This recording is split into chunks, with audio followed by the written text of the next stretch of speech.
O que precisava acontecer hoje aconteceu. O Guarani venceu o jogo para trazer mais tranquilidade. Era isso que tinha que acontecer.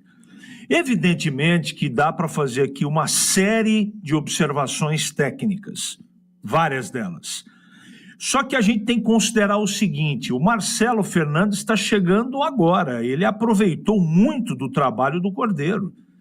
Não tem o dedo do Marcelo. Agora, a parte psicológica tem de confiança. O Guarani fez um jogo diferente que ele não tinha feito até agora no Campeonato Brasileiro da Série C. No primeiro tempo jogou melhor do que no segundo. Evidentemente, pela pontuação, pelo elenco que tem, a gente esperava que o segundo tempo seria mais complicado, como foi. Mas o Guarani também, na parte psicológica, foi muito testado, né? Com exceção do goleiro. Mas do lateral direito ao ponto esquerdo e aqueles que entraram, deu para perceber uma parte anímica diferente. E isso já é trabalho da comissão técnica. Porque esse mesmo time, praticamente com os mesmos jogadores, ele não suportaria essa pressão diante do Botafogo com a cabeça de outrora. Vamos ver, é apenas uma partida, não dá para tirar nenhum tipo de conclusão ainda, não dá para se empolgar, mas hoje o Guarani dorme fora da zona do rebaixamento, independentemente do último resultado que ainda está por vir.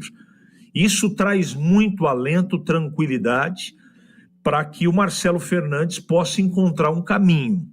Ele já viu muita coisa na primeira partida, porque no primeiro jogo você arma o time com vídeos, com a parte estatística daquilo que foi produzido até agora, né? Ouviu com certeza o Marcelo Cordeiro e agora ele vai começar a armar o time com a cabeça dele. E muitas coisas deixaram...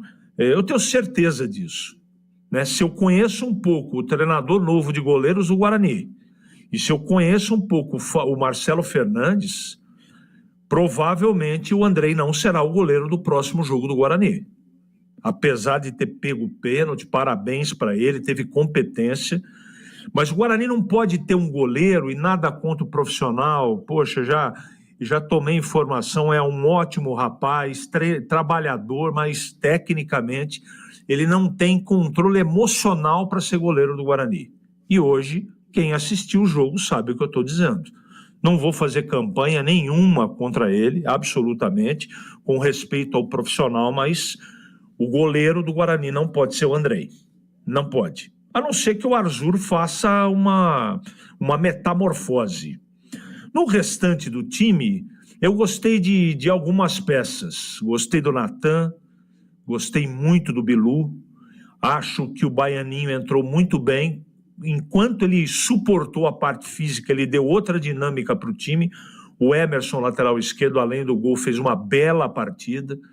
Eu acho que o Lucão fez um jogo razoável também.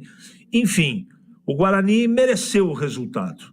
Se você pegar a estatística do jogo, você vai perceber, apesar da pressão do Botafogo no segundo tempo, que o Guarani foi melhor praticamente em todos os quesitos. Então não dá para questionar. Agora não precisa passar o nervoso que o time passou no segundo tempo. E passou esse perrengue graças à falha individual, de novo, do goleiro Andrei.